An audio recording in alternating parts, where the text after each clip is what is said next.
nhớ trong này ạ. Nhớ trong tán cho phương sự đó. Cú cho tiểu để lồng thế ạ. Chỉ tao là reviewของlà là Thái.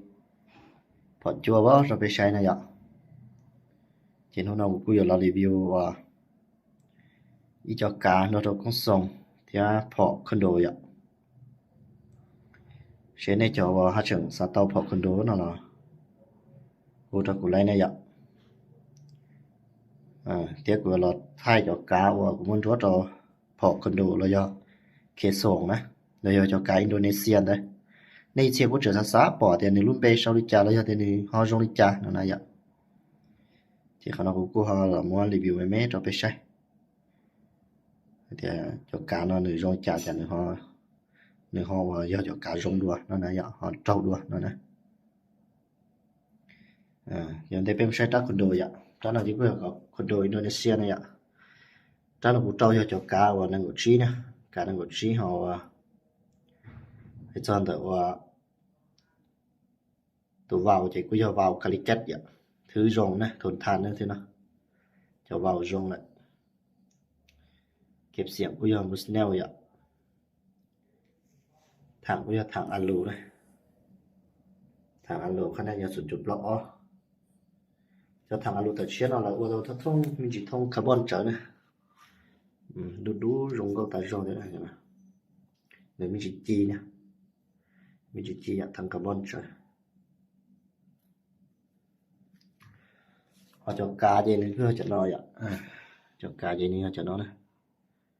tụi nó là cá chích chó tụi nó là cá chích chó họ tụi con này cá béo chi tay tí họ cá tí luôn bé tại tí không ngăn rồi chọn kiểu với sai mà chả bỏ chỉ dùng xuống cho nó mà kiểu có kiểu này kiểu này có kiểu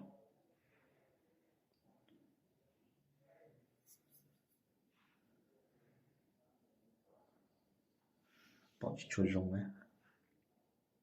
nó sẽ là ok đấy mà ạ cá cho cá nó hấp bạc cắn cho một tuần lấy này cho cá nó mê đua cá cho cá nó sống rõ nó sẽ cá TK cho nó lo ấy và cho cá nó sống rõ nó nhẹ rõ nó sẽ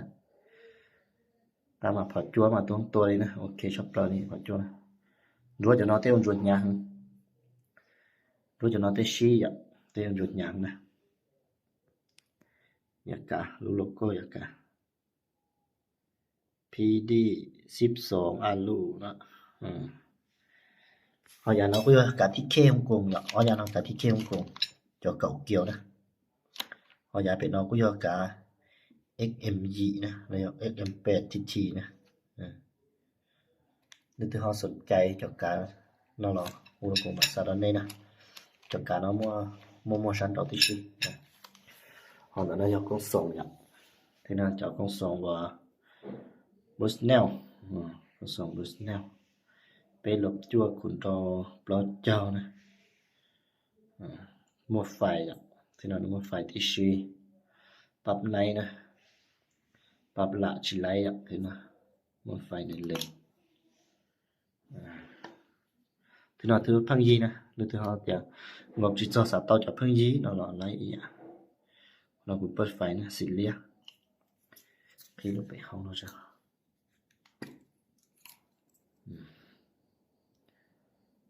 và mặt nó đó ôi dồi thế thiếu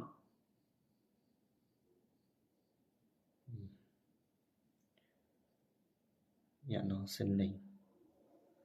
chống tụ đó chưa chống tụ rồi chọn để thảo bỏ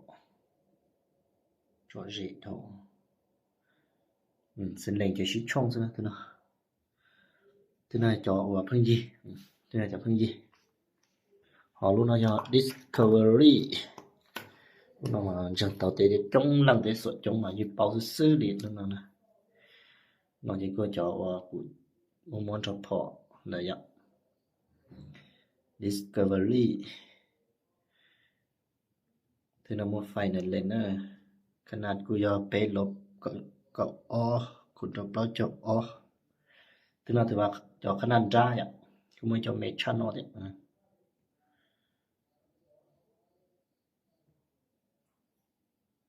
bỏ chi dùng ta chỉ mà từ nào thì trong đang ghi bao nè